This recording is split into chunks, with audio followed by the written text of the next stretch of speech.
Digital platforms expanded, oversight improved, reporting standards tightened. These steps may not sound exciting, but they matter more than speculation ever could. When a country rebuilds the foundation of its financial system, it signals preparation, not hope. This shift moved the dinar conversation into a new category.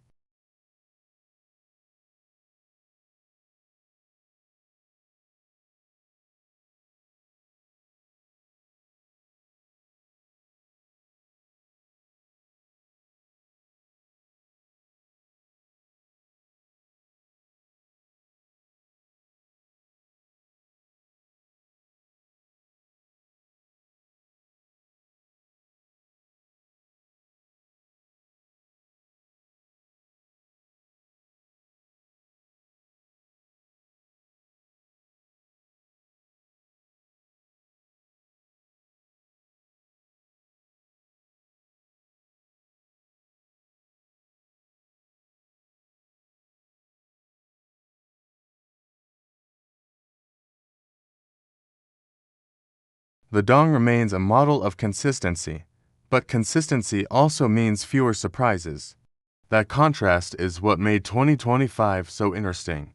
On one side, a currency that moves slowly by design. On the other, a currency that began accelerating structurally after years of stagnation.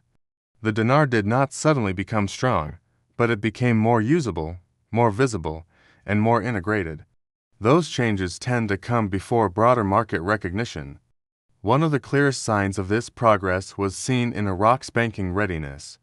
Several local banks reached new levels of international connectivity this year, passing audits and improving settlement capabilities. This matters because a currency's value is closely tied to how easily it can move through the global system.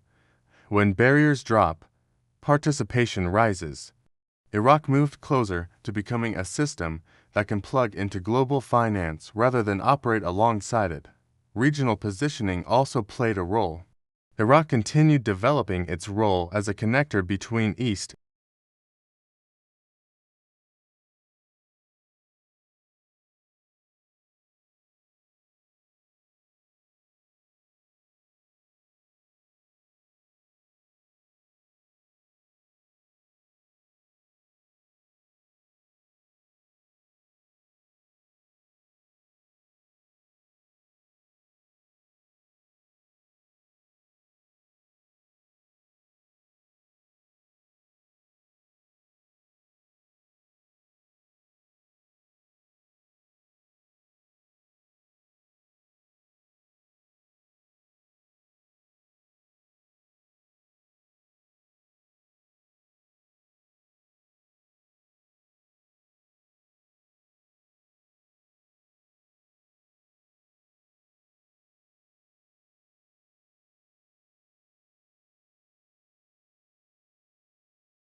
Vietnam, by contrast, already operates at high liquidity levels.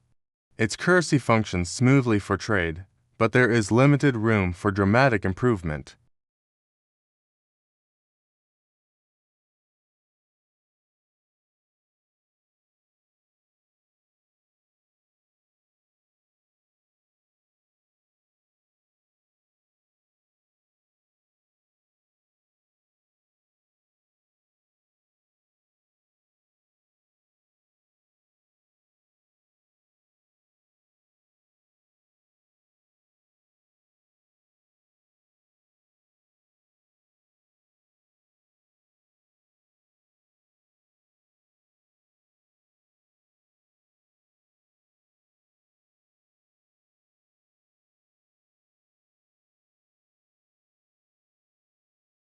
Vietnam's timing, on the other hand, remains tied to global growth cycles rather than internal transitions.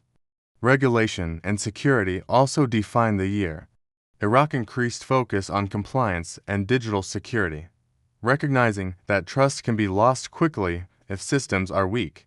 Vietnam continued strengthening protections around its export-driven financial flows. In both cases, security became a sign of maturity rather than an afterthought. Perhaps the biggest change was in the quality of discussion. The dinar conversation matured, less talk of overnight outcomes, more focus on balance sheets, trade routes, energy pricing, and institutional capacity. That shift alone marked 2025 as a turning point. As the year closes, the contrast is clear. The Iraqi dinar represents momentum and transition. The Vietnamese dong represents stability and refinement. Neither path is inherently better. They simply reflect different stages of economic development. The real lesson of 2025 is preparation. Those who paid attention to systems, policy, and infrastructure gained a clearer picture than those waiting for a single dramatic moment. Currencies move for reasons, and those reasons are rarely sudden. Looking toward 2026, the dinar's story is one of readiness. The dong's story is one of continuity. Watching both offers insight into how different economies evolve, and why patience and analysis matter more than noise. That is where real understanding begins.